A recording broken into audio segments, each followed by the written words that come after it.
안녕하세요. 예, 박준영입니다. 예, 철학 강의인 건 다들 아시죠? 예, 철학 강의입니다. 예, 철학 강의입니다. 그래서 이거 이제 어떤 식으로 시작을 해야 될까라는 생각을 좀 많이 했어요.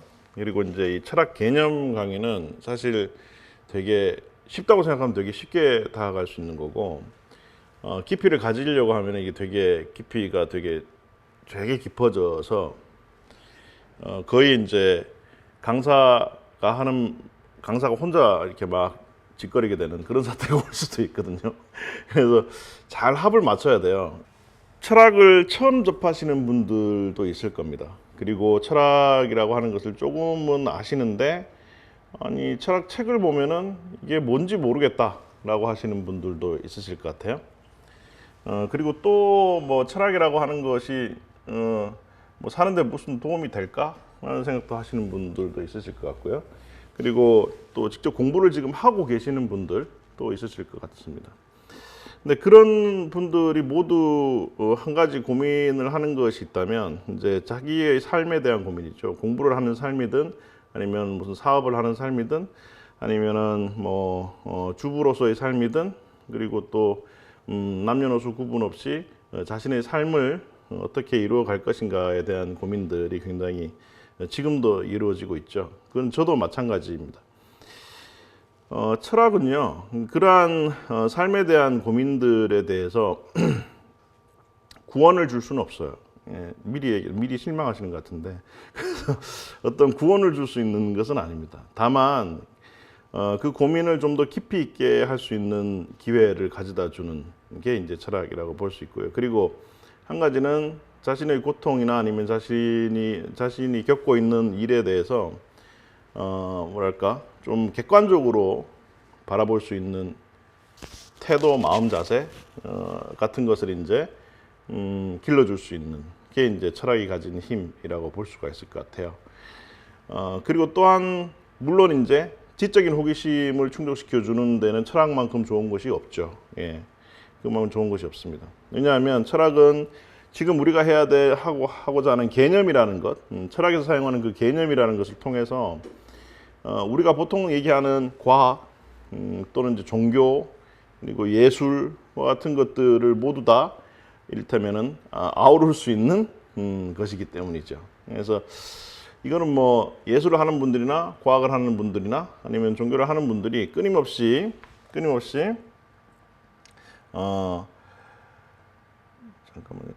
이제 그 철학적 개념들을 가져다 쓴다는 것, 거기서부터 이제 알 수가 있는 것이죠.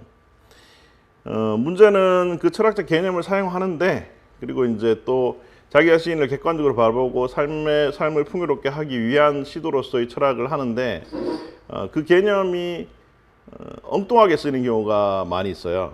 그래서 그런 것들을 또 이 시간에 좀 교정해 가는 것도 필요하다라고 봅니다. 그리고 공부하는 입장에서, 학문적인 입장에서 보면은 철학 개념은 철학사와 더불어서 철학을 공부하는 데 있어서는 가장 기초적인 것이라고 볼 수가 있습니다.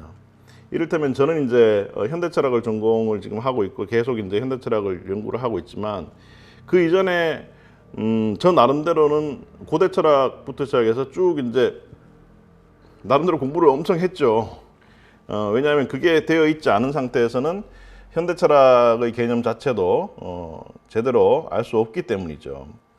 그렇기 때문에 개념이라고 하는 것은 어쩌면은 그 사람이 고대철학을 하든 공부를 하든 아니면 중세철학을 공부를 하든 근대철학을 하든 현대철학을 하든지 간에 그 알고 있는 바의 정확성 또는 그 알고 있는 개념 또는 사용하는 개념이 어떤 맥락에서 쓰이는가 하는 것을 이제 가르쳐 주는 것이다라고 할 수가 있습니다. 그래서 어떤 개념들, 예를 들어서 이제 존재, 오늘 해야 될 게 이제 존재라는 개념인데요. 존재라는 개념은 뭐 많이 쓰여지죠. 어디서나 쓰여지곤 합니다. 근데 그게 어떤 의미를 이제 철학사적으로 가지고 있는지, 즉 개념 안에는 철학자들이 사용했던 여러 가지 다양한 의미들이 하나의 개념 안에 접혀 있어요. 그러니까 접해 있는데 그것을 이제 펼쳐서 볼 줄 아는 능력 같은 것들이 이제 필요한 거죠.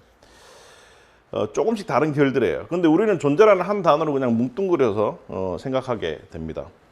생성도 마찬가지입니다. 그리고 원인이라는 것도 마찬가지고, 뭐 원리라는 말 이런 것들도 이제 우리 일상생활 속에서도 많이 사용을 하죠.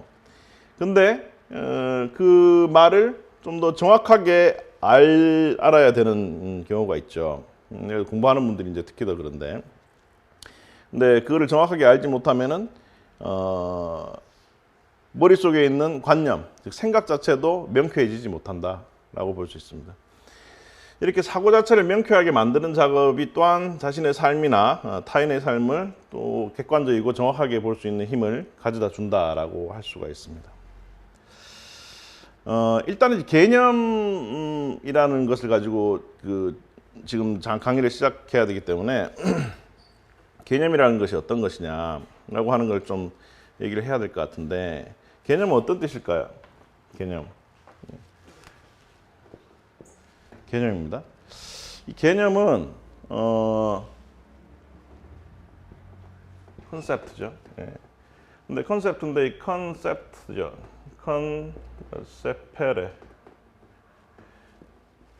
이거는 이제 함께, together라는 뜻이고요. 예. 얘는 to seize라는 뜻이에요. 쥐다 잡다죠. 예. 그러니까 이제 함께 거머쥐는 거예요. 컨셉트라고 하는 것은 이제 뭐 어떤 것을 이제 함께 거머쥐는 것이라고 볼 수 있습니다. 그리고 이제 이 개념이라는 말을 잘 살펴보면은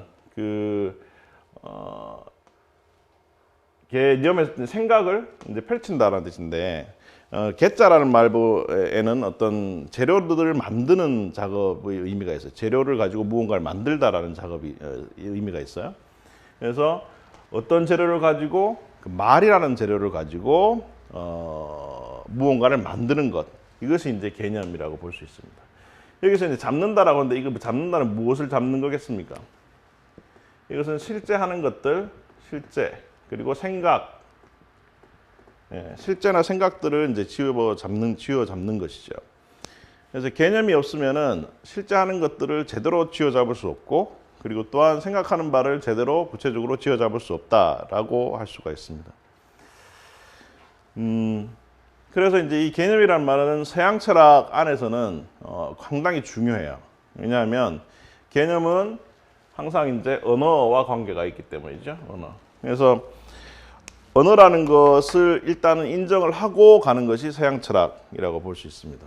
물론 불교 철학, 이제 인도 철학이나 이제 불교 사상 쪽으로 가면은 언어도단의 사태라고 해서 선적인 경지가 있죠. 근데 이제 그 과정은 서양 철학에서는 이제 처음에는 보지를 못하죠. 이제 현대 철학 들어와서 그런 부분들을 이제 좀 보기 시작하고 있습니다. 그래서 예전 같으면 우리가 개념이라는 말을 할 때 뭐 개념 같은 거 알아서 뭐 해라고 얘기를 하는데, 사실상 어떤 책을 보든지 특히 이제 인문학 책 같은 것을 볼 때 언어로 이루어진 문서잖아요. 그 언어로 이루어진 문서를 어떤 식으로 잘 구체적으로 잡아지느냐라고 하는 것, 이 문제가 굉장히 중요한 거죠. 그래서 개념이라는 것이 이제 언어를 기반으로 하고 있는 것이다라고 하는 것을 미리 말씀을 드리고자 합니다. 근데 언어를 기반으로 하고 있다고 해서 이 언어에만 그치는 것은 아니죠. 언어는 항상 어떤 효과를 가지게 돼 있고, 어떤 사건을 만들어내기도 하고, 다른 사람들에게 이해를 시키기도 하고, 다른 사람들에게 어떤 감동을 주기도 하는 것이 또한 언어라고 볼 수 있거든요. 근데 이 언어라고 하는 것을 사상해버리고 그냥 없는 것처럼 취급하기 시작할 때는, 그때는 어쩌면은 약간 종교적인 측면으로 이제 들어간다라고 볼 수가 있습니다. 요게 이제 기본적인 거예요. 기본적인 이제 개념이라고 하는 것을 대할 때 우리가 생각해 줘야 되는 것이라고 볼 수가 있고요. 자, 그러면 오늘 이제 해야 될 게 존재라는 개념입니다.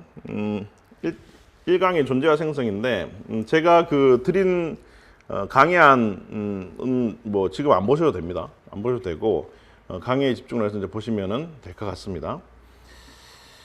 존재와 생성, 이 존재와 생성이라고 하는 주제를 가지고 오늘 얘기를 해볼게요. 존재라고 하는 말은 이제 뭐 영어로는 being이고 뭐 존재 한자로도 있고 한글로도 이렇게 쓰죠. 그리고 생성이라는 말도 마찬가지로 이렇게 씁니다. becoming, 예, 생성 이렇게 쓰죠. 근데 이 존재나 생성이라는 말은 제가 가운데 줄을 이렇게 그어놨지만 사실상 대립되는 구도로 우리가 생각하기 쉬운데 대립되지 않는 측면도 있어요. 서로 이어지는 측면도 있어요. 그러니까 그걸 잘 보셔야 될 겁니다.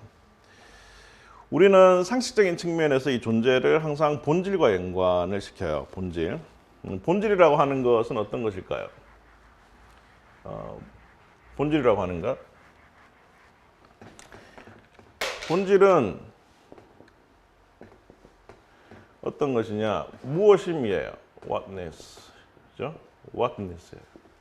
무엇임. 이 무엇임이라는 것은 어디서부터 비롯되냐면 what이라는 질문에서부터 비롯되죠. 그래서 무엇인가? 라고 물으면 무엇이다 라고 대답을 할 때 그때 이제 무엇임이라고 하는 것이 나오는 거죠. 사랑이란 무엇이냐? 라고 하면 사랑은 무엇이다 이렇게 이제 얘기를 하죠. 그때 이제 무엇임이라고 하는 본질이 드러나게 되는 겁니다. 근데 보통 존재를 본질과 연관을 많이 시키죠. 이제 있음이라는 거죠. 있음. 존재는 있음이죠. 있다라고 하는 것이 바로 그것이 무엇인가 하는 것을 최초로 밝혀주는 거예요. 최초로. 있다라고 하는 것은 어떤 것들이 있는 것, 뭐 책상이면 책상, 아니면 의자면 의자, 아니면 우리가 관념적으로 생각하는 사랑이면 사랑, 뭐 정의면 정의와 같은 것들이죠. 이런 것들이 존재한다라고 하면은 그것이 본질의 첫 번째 마디가 되는 거예요. 그것이 무엇이다라고 하는 것이 무엇이다, 무엇이다 할 때. 있습니다 할 때 무엇임 이건 무엇이다라는 뜻이 되죠.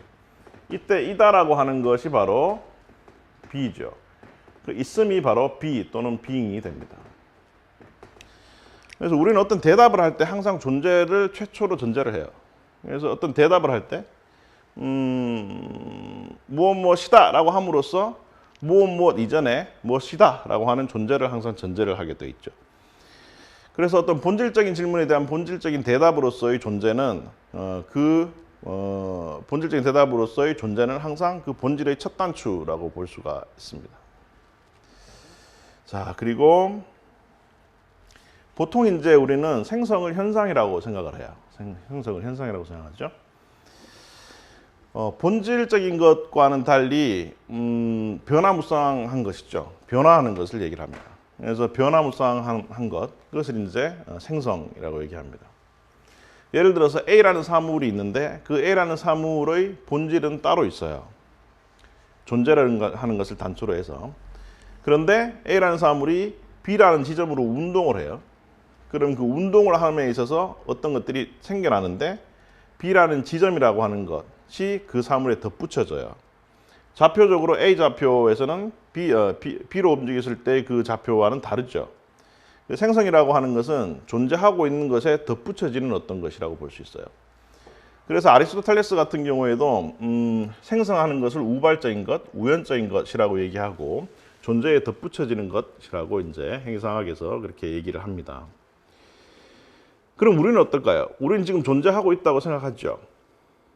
그렇죠? 예. 그럼 나는 무엇이다, 나는 누구누구이다 이름을 얘기할 수도 있고요. 뭐 직업을 얘기할 수도 있죠. 그럼 내가 지금 하고 있는 것을 얘기할 수도 있습니다. 그럼 거기에는 어쨌든 간에 있다라고 하는 것이 전제돼요. 하지만 있다라고 하는 그 언어 또는 그 행동, 그 어떤 양태에는 항상 현상적인 무언가가 붙어요. 이름도 어떤 현상이 될 수 있어요. 그리고 또한 행동할 때 어떤 행동을 하는가 하는 것도 현상이 될 수 있어요. 공부하는 것, 뭐 운동하는 것, 밥 먹는 것, 이와 같은 것으로 부수적으로 어떤 것들이 이제 붙어요. 덧붙여지죠. 그때 이제 존재, 즉 본질에 덧붙여지는 현상을 이제 생성이라고 보통 우리는 생각을 하게 됩니다. 그러면 우리는 어떤 것을 중요하다고 생각할까요? 생성이 더 중요하다라고 하는 측도 있겠지만 존재라고 하는 것이 본래 기초적인 것 또는 단초적인 것이기 때문에 이 존재가 없으면 생성도 없어지지 않느냐 라고 이제 생각을 하는 거죠. 그래서 대체로 생성보다는 존재의 중요성을 두게 됩니다. 내가 있지 않으면 뭐가 소용 있어? 이런 말을 많이 하잖아요. 그런 것처럼 또한 사물들도 마찬가지죠. 어떤 것들이 존재하고 있지 않는데 거기에서 현상들이 아무리 덧붙여져 봐야 그것은 유령 같은 것이 되죠. 여기 있는 책상이 존재하지 않는다라면 이 책상이 뭐 어떤 부대적인 현상들, 뭐 이 책상이 어디로 옮겨지든 뭐 옮겨지지 않든 그것은 아무 의미가 없게 되는 거죠. 존재함이라고 하는 것이 생겨나지 않으면 그 위에 덧붙여진 현상은 유령처럼 떠도는 어떤 것이 되는 거예요. 그래서 사람들은 항상 존재를 좀 더 중요한 것으로 생각해요. 근데 생성이라고 하는 것을 그냥 부수적인 것으로 놔두는 것이 철학이냐? 또 그렇지는 않습니다. 나중에 아시겠지만 현대 철학으로 갈수록 존재라고 하는 것, 즉 본질적인 본질이라고 하는 것이 오히려 허상에 가깝고 생성하는 것이 훨씬 더 생생한 실제에 가깝다라고 하는 주장들이 생겨나게 되죠. 이게 바로 철학이라고 하는 개념의 성조가 자리를 바꾸는 현상이라고 볼 수 있습니다. 같은 개념이라 하더라도 역사적인 부침을 거치면서 정반대되는 의미를 가지게 되는 겁니다.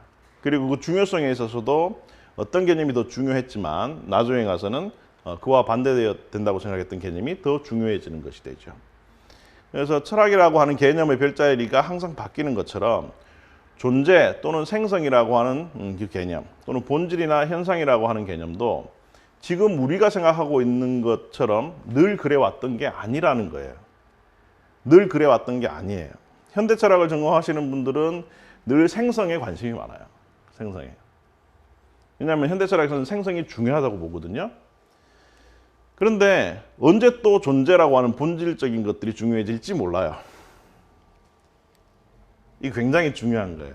그래서 항상 철학을 한다 또는 철학책을 본다 또는 인문학 전반을 거쳐서 한다라고 했을 때 거기에서 사용되고 있는 개념이라고 하는 것이 다가 아니다라는 것, 그것을 항상 생각하고 있는 것이 굉장히 중요하다라고 볼 수가 있습니다.